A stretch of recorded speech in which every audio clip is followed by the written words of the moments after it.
keras sambil ya. pakai Ini udah. oh aja udah Ya. Yang dari awal ya. Ya. Ya, saya Sulu Wasono, pengajar di program studi Indonesia Fakultas Ilmu Pengetahuan Budaya UI. Saya mulai ngajar 1987 sampai hari ini. Ya. Baik Bapak. Kita langsung ke pertanyaannya saja. Kita akan ngebahas tentang sastra di masa kini. Gitu. Ke pertanyaan pertama, bagi Bapak itu sastra apa? Ya, kalau kita definisikan tentu sangat luas ya, sastra itu ya. Segala sesuatu yang tertulis juga bisa disebut sastra ya. Itu batasan-batasan yang lama, tapi sekarang kalau ditanya apa itu sastra sekarang, bagi saya sastra tetap merupakan bagian dari suatu kesenian ya, yang menggunakan bahasa sebagai medianya. Nah, di dalam sastra itu terdapat gagasan atau pikiran-pikiran kita yang disampaikan dalam bentuk komposisi bahasa yang indah. Nah, itu. Kalau menurut Bapak, bagaimana sastra secara keseluruhan untuk saat ini? Baik itu dalam perkembangannya, kualitasnya, dan sebagainya mungkin Bapak? Kalau dari segi produktivitas, ya, sekarang banyak sekali karya sastra diciptakan. Kalau dari segi produktivitas ya, kalau dari segi kualitas saya kira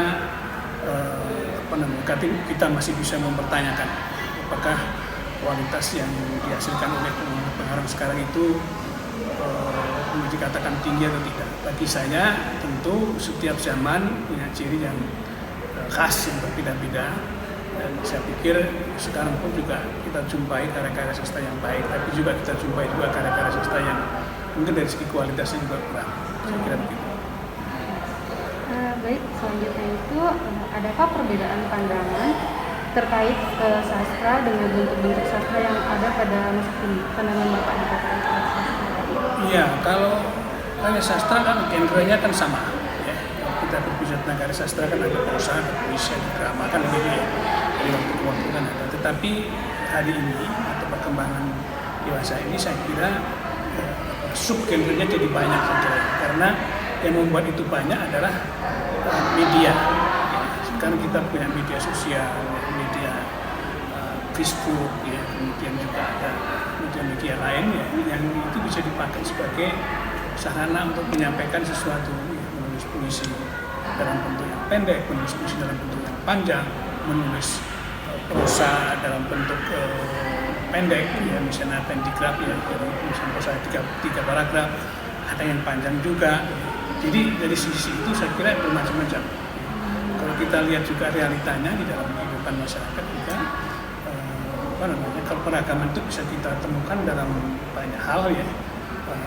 Kalau di dalam prosa juga, misalnya kalau itu dalam bentuk yang panjang ya, itu juga ada kisah-kisah perjalanan, ada cerita kriminal, ada cerita romans dan lain-lain ya. Tetap saya kira itu muncullah bentuk yang baru dengan cerita yang baru juga. Tapi kalau dari segi kualitas seperti yang saya bilang tadi, produktivitas itu tidak selalu identik dengan kualitas. Boleh banyak ya, tapi juga belum tentu kualitasnya juga tinggi. Saya kira tidak selalu seiring sejalan seperti itu. Baik, kalau menurut Bapak apa yang menjadi kelebihan dari karya sastra pada zaman sekarang? Ya, kelebihannya sebenarnya yang sudah saya sebutkan tadi, produktivitas ya. Saya kira baru kali ini sastra itu bermunculan. Nah, karena adanya media.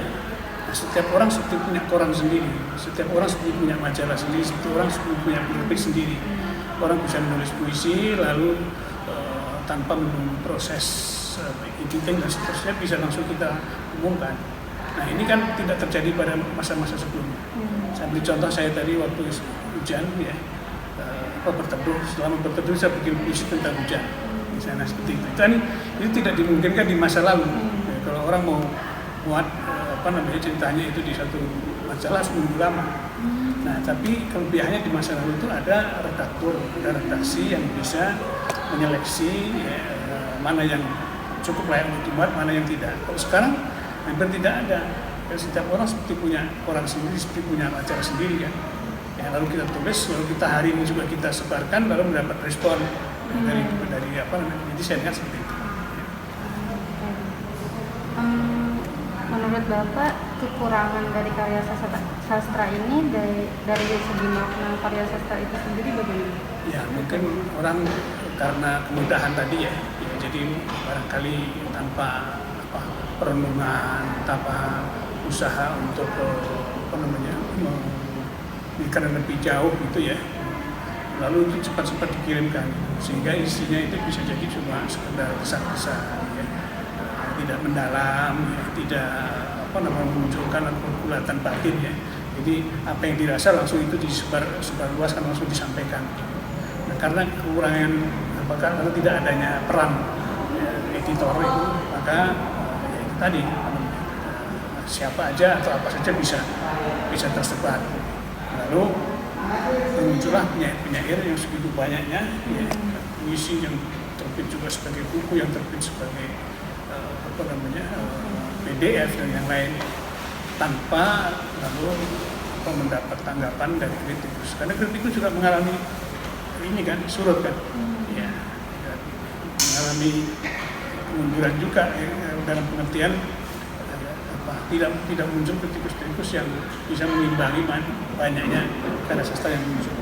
Seandainya ada kritikus yang juga tekun, ya, peran sebagai katakanlah penilai begitu, barangkali akan lebih positif kembangannya seperti itu.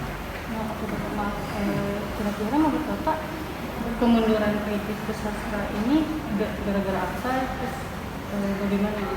Ya, saya kira banyak masalahnya ya, karena penulis kritik itu kan juga tidak mudah ya, dalam pengertian butuh referensi, butuh perhatian yang lebih besar gitu. Nah itu membuat orang tidak serta-merta bisa menyampaikan kritiknya dalam bentuk tulisan yang lengkap. Itu satu. Yang kedua, medianya kalau hanya media sosial mungkin juga kurang gitu. Menurut saya perlu ada semacam sarana ya, media yang tidak semua digital itulah ya, tidak semua harus digital. Kita masih membutuhkan majalah, membutuhkan koran yang bisa kita raba gitu ya, tidak hanya dari kita baca secara digital seperti itu, yang merangsang tumbuhnya kritikus. Yang ketiga juga barangkali masalah rendahnya atau kurangnya orang perhatian terhadap produk-produk yang kita sebut sebagai buku itu. Kan sekarang mengalami begitu orang beralih, masa transisi beralih ke digital ini, seperti buku seperti nggak mendapat tempat seperti itu. Ini bukan hanya kritik, saya kira di yang lain-lain juga ya, dunia lain juga yang memanfaatkan buku sebagai sarana ya, buku dalam pengertian yang tercetak ya, saya kira mengalami hal yang sama. Karena yang ada e-book, ada segala macamnya, tapi seperti gema kritikus ya, atau apa yang disampaikan kritikus itu seperti tidak terdengar begitu. Saya kira diskusi-diskusi umumnya disampaikan secara daring ya, itu sepertinya juga seperti hilang begitu saja. Tapi kalau ada semacam ritualnya itu ya, yang dalam tanda petik datang di satu lokasi lalu kita diskusi dan mereka ketemu langsung gitu, mungkin auranya berbeda. Mungkin memang pada umumnya kalau diskusi lewat online itu kurang efektif gitu. Nah bisa jadi karena bagaimana juga kan itu bukan muka dengan muka gitu ya, tidak komunikasinya atau tidak ada komunikasi semuka. Jadi kalau ada sesuatu yang ingin kita kejar dengan kaitan dengan keterangan kritikus misalnya, tidak dimungkinkan juga gitu, karena terbatas juga ya, 2 jam lebih nggak sampai 2 jam itu juga sudah jenuh itu acara-acara semacam. Dan pada kenyataannya, prakteknya kan ya seperti kuliah daring itu kalau sering ya, frekuensinya cukup tinggi, jenuh juga kan kita. Bener banget. Ada kerinduan juga untuk luring kan. Awalnya doang kayak seru banget di rumah lama-lama. Enak di rumah, nggak kemana-mana, hujan juga nggak kedinginan. Tapi kalau dipikir-pikir lebih jauh, banyak yang hilang juga. Dan materi pun sudah tersampaikan secara baik. Mereka melakukan kegiatannya masing-masing. Dan kontak komunikasi dengan teman-teman juga ya, sebagai tempat untuk diskusi segala macam kurang intensif juga itu. Lain kalau ketemu seperti sekarang ini ya komunikasinya bisa lebih baik, saya kira begitu. Oleh karena itu dicampur ya. Jadi oke lah sesekali daring, tapi luring juga harus diperbanyak juga. Baik, seperti yang tadi Bapak bilang, kalau di zaman sekarang kan sastra mulai gampang gitu buat diproduksinya sendiri kan. Seperti yang kita tahu sekarang banyak banget anak muda yang membuat novel sendiri. Nah, lalu saat novelnya itu trending tuh sama kayak produksi film yang ada film tuh asal dinaikkan jadi film layar lebar, sedangkan kayak kualitas dari karya itu tuh belum tentu bagus, atau kita belum tahu nih apa dampak positifnya dari film itu, tapi mereka lebih ngejar kalau itu lagi trending. Menurut Bapak itu gimana? Ya, itu kembali ke ruh zaman ya. Jadi karena perkembangan teknologi inilah membuat segalanya itu bisa saja terjadi. Nah, seperti orang rame-rame membuat produksi seni ya, saya kira itu positif sebenarnya, tapi tetap harus diimbangi dengan kesungguhan. Saya kira novel difilmkan itu hal biasa, dari dulu sudah ada. ATS itu sudah difilmkan sudah lama, ya, difilmkan sudah lama. Dan kalau dikira lihat juga di tahun-tahun 70-an, karya-karya populer ya, seperti yang ditulis oleh sastra-sastra perempuan di tahun 70-an itu, ya. Kapuk Supramu, Badai Pasti Berlalu, dan yang lain lagi itu ya, termasuk karya yang ditulis oleh Asadi Sirgar ya, Kata Cintamu, Terima Cinta Terakhir, Frustrasi Puncakku, dan seterusnya itu biasa, itu difilmkan kan biasa, tidak ada masalah itu. Nah, sekarang tentu lebih banyak lagi, ya kan, banyak lagi orang, karena orang membuat film juga dimudahkan oleh alat-alat teknologi yang biasa. Anak SMA juga bisa bikin film. Saya kira dari sisi kreativitas itu bagus ya, artinya ada orang bisa memanfaatkan teknologi, tapi tetap harus diimbangi juga dengan kesungguhan menurut saya. Gitu ya. Nah itu kecenderungan seperti itu kan terjadi di mana-mana, dan karena itu apa yang terkait dengan apa yang kita sebut sebagai alih wahana. Iya, dari puisi ke novel, dari novel ke film, dari film ke lukisan, kan itu biasa, sangat dimungkinkan, dan dari dulu sebetulnya itu sudah ada, cuma namanya belum seterkenal sekarang. Nenek-nenek moyang kita juga sudah mengusahakan wayang itu dari India dalam bentuk puisi, ya kan, masuk ke Jawa juga dalam bentuk puisi, lalu bentuk prosa, lalu dari prosa didramakan, kan begitu, dari drama kembali lagi ke prosa dituliskan lagi dalam bentuk novel, dalam bentuk cerita pendek, kan begitu. Jadi sudah lama itu terjadi, itu sebetulnya positif saja, yang penting adalah kesungguhan, ya, keseriusan dari orang yang menggarap itu, jangan asal jadi, ya, jangan orientasinya yang penting jadi, jangan begitu, tetap harus ada upaya bagaimana menghasilkan suatu karya seni yang bagus. Dari novel yang biasa aja, kalau bisa mengalihwahanakan ke film dengan penambahan dan pengurangan, bisa jadi bagus. Karena dalam prinsipnya, dalam alihwahana itu boleh orang mengurangi, boleh orang menambahi.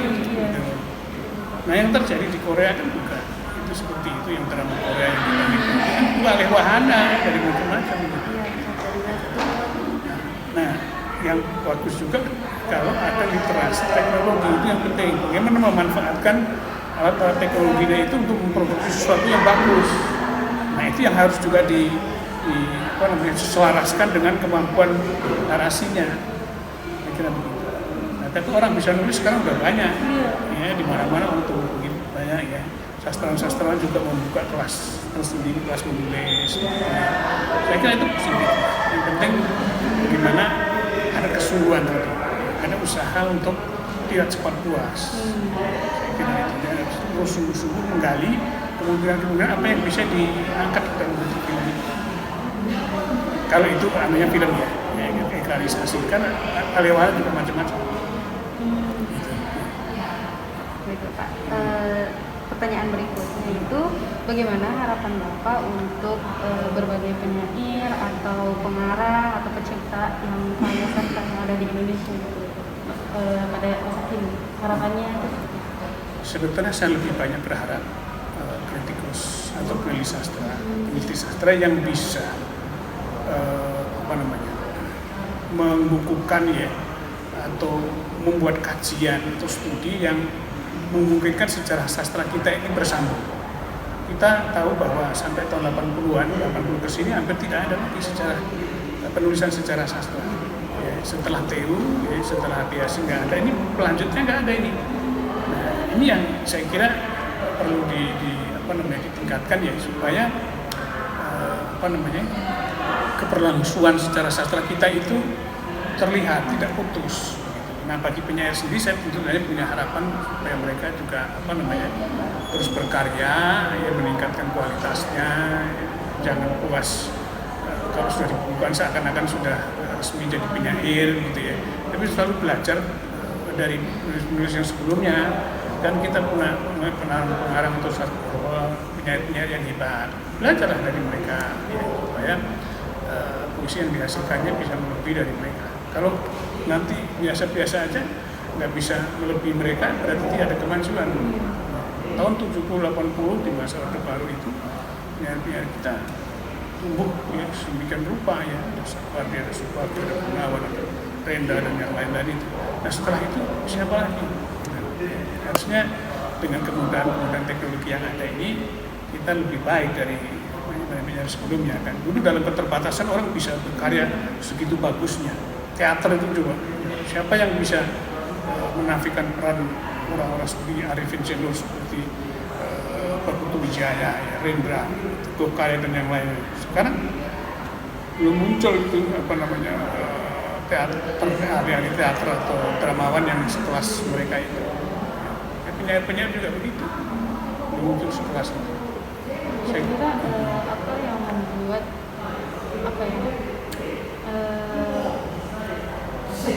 penyebab atau hal-hal yang bisa menimbulkan sehebat penyair-penyair itu? Apa yang mendorong penyair seperti itu ya? Ya kalau dulu kan masalahnya ya tuntutan zaman atau keadaan situasi itu membuat orang jadi matang ya saudara yang dewasa. Tapi sekarang juga saya kira kita tidak bisa menyalahkan kita hidup dalam zaman yang ada mayat itu juga. Sejauh kita bisa memanfaatkan situasi yang ada, kita pun juga bisa berkarya yang bagus. Sekarang apa nggak memperhatikan kalau perseteruan politik ya, lalu setiap sekian tahun ada pemilihan itu selalu terjadi geger politik ya, sampai hubungan antar kerabat ya, antar sahabat, antar teman yang sampai terputus karena politik. Nah itu kan mestinya memberi rangsangan bagi seorang penyair ya yang pertama untuk menggalinya gitu. Ya, korupsi yang di abad dengan cara apapun tetap masih ada gitu ya. Praktek-praktek kekuasaan yang tidak wajar seperti itu kan juga itu semua adalah sesuatu yang mestinya bisa menjadi rangsangan bagi seorang sastrawan atau penyair untuk melukiskan dalam bentuk karya sastra yang dia minati. Dulu kan juga begitu di Orde Baru mungkin ketatan ya dari penguasa, represi penguasa itu bisa mendorong orang juga untuk menulis karya yang bagus. Nah sekarang pun sebenarnya kalau kita lihat keretakan sosial ya, persaingan ya antar kelompok ya, antar partai itu bisa menggugah pikiran kita untuk menulis apa-apa yang katakanlah sebagai alat untuk merespon mereka itu. Mestinya kan bisa juga tanpa harus ada geger politik yang kencang sampai tahun 65 yang juga bisa saja kita nulisin sebagus juga bisa saja. Kalau dari sisi itu momentum juga selalu ada, rangsangan juga selalu ada, ya tinggal bagaimana kita mengabadikan dalam bentuk karya seni. Ya tentu saja penuh dengan renungan, dengan pemikiran dan seperti itu. Saya kira. Kalau dari Bapak sendiri itu lebih minat ke karya sastra apa dan kenapa Bapak lebih? Ya belakangan saya puisi ya. Puisi. Ya, karena bukan karena ikut-ikutan ya. Tapi saya terdorong ke situ karena media itu memungkinkan. Jadi seperti yang saya katakan tadi, sekarang saya bisa nulis puisi kapan saja, ya, dan saya muat kapan saja juga gitu loh ya. Artinya saya punya dinding di Facebook. Itu sebagai alat bagi saya untuk menyampaikan menulis puisi. Tapi saya juga menulis prosa. Saya cerita-cerita wayang itu juga saya tulis. Kritik saya juga nulis di situ. Gitu ya. Di mana saya merasa terdorong untuk nulis itu saya tulis. Puisi-puisi saya itu lahir dari situ. Lahir dari Facebook. Orang menyebutnya penyair Facebook ya terserah nggak apa-apa. Gitu. penting tersampaikan. Ya, yang penting bahwa saya sudah beberapa gagasan bahwasanya belum bagus ya itu prosesnya, proses. Ya, cita-cita wayang itu satu kesatuan. Karena sebetulnya apa yang disampaikan dalam wayang itu sebenarnya ada pada kehidupan kita sebagai masyarakat itu. Ya, konflik-konflik politik, intrigue politik itu kalau kita bercermin pada pertunjukan wayang itu ada dalam masyarakat kita.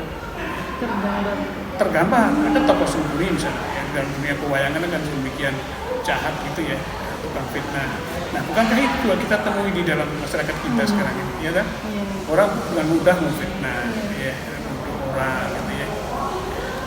Itu fenomena semacam itu betul-betul marak itu ketika setiap orang itu bisa bisa memasukkan ke hati itu, ya, sampai meningkatkan angka perkara-perkara yang akibat dari fitnah, ya, pencurian semacam itu kan sekarang marak sekali.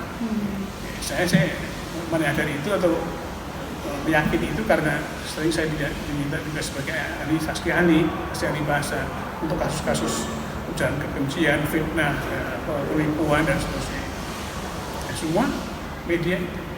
Nah, sekarang media itu sebenarnya netral. Bagaimana kita bisa memanfaatkan media itu untuk tujuan yang positif. Untuk menipu juga bisa, ya. Untuk memfitnah orang juga bisa, ya. Untuk menyebar kebohongan juga bisa. Tapi untuk menyampaikan gagasan-gagasan yang brilian juga bisa. Karena manusianya sekarang mentalitas kita. Kira itu. Ini Pak atas pendapatnya dan jawaban-jawabannya. Terima kasih. Topeng karya Sunuwasono. Tiap kali ia melihat topeng yang dijual di toko itu, ia teringat pada masa kanak-kanaknya. Saat menonton pertunjukan wayang kulit, ia merengek pada ibunya agar dibelikan satu topeng untuknya. Ia pun gembira sekali ketika ibunya meluluskan permintaannya. Ketika dewasa, koleksi topengnya kian banyak dan beragam. Satu demi satu topeng itu dicobanya. Ada yang masih pas di muka, ada pula yang tak sesuai lagi. Topeng-topeng itu begitu dekat dan seakan tak mau berpisah dengannya. Ini ketika ia sudah di ambang senja. Ia tak mau lagi menambah koleksi topengnya. Ia ingin membuang koleksinya jauh-jauh. Tapi setiap kali ingin membuang topeng-topeng itu, ia seperti digeruduk beratus topeng yang menyatakan bahwa mereka masih loyal kepadanya. Pada suatu saat nanti, topeng-topeng itu harus inyah dariku, gumamnya pada diri sendiri. Beberapa topeng cuma tersenyum saat mendengar gumam itu. Satu topeng yang amat setia kepadanya, tahu-tahu sudah menggelayut di pundaknya. Tetaplah bersama kami, agar hidupmu nyaman, bisik topeng itu kepadanya. Sebelum ia meresponnya, topeng-topeng lain pun buru-buru mengangguk, tanda bahwa mereka mengiyakan. Di sini, di gerbong kereta yang berdesak ini, aku menyaksikan sendiri bagaimana lelaki yang kian kusut itu kewalahan menghadapi topeng-topengnya yang saling berebut untuk mendapat tempat di wajahnya. Meski ia bersikukuh untuk menolak mereka, tak ayal ia menggunakan juga mulut sejumlah topengnya saat menjawab telepon dari temannya. Luar biasa, kalau ada lomba pasti kau juaranya. Aku salut sama usaha kau untuk merambah bidang lain. Kau sudah di jalur yang tepat pada saat ini. Jarang-jarang yang bisa begitu. Kau memang multitalenta, pujinya kepada seseorang yang mengontaknya via telepon. Padahal jauh di lubuk hatinya, ia sudah muak dengan apa yang dilakukan kawan lamanya itu. Sampai kapan ia bisa bertahan dari gempuran topeng-topeng itu, tak seorang pun tahu. Ya, terima kasih. Terima kasih Bapak atas waktunya yang telah bersedia untuk kami wawancarai, dan terima kasih atas hadiahnya. Ini sangat bermanfaat untuk kami dan pembacaan puisi Bapak sangat bagus sekali. Saya sangat tersentuh. Ajeng gimana? Ya, merinding. Karena aduh, terima kasih Pak atas Ya, waktunya. sama-sama ya. Iya, Saya juga terima terima kasih. kasih. Ini merupakan kehormatan bagi saya juga ya. Apa namanya? Atas kesediaan Anda untuk menemui saya, mewawancarai saya terkait dengan sastra. Apapun tujuannya, ya, saya anggap itu bagus ya wawancara ini. Salam untuk Pak Mokhtar Caniago ya. Iya, Pak. Ya, mudah-mudahan lain kali bisa berjumpa beliau. Baik, Pak. Nanti kalau berjumpa beliau saya akan hadiahkan juga satu buku untuk beliau. Karena kebetulan hanya baru dua nih. Terima kasih ya Pak. Terima Terima kasih, kasih. Bapak.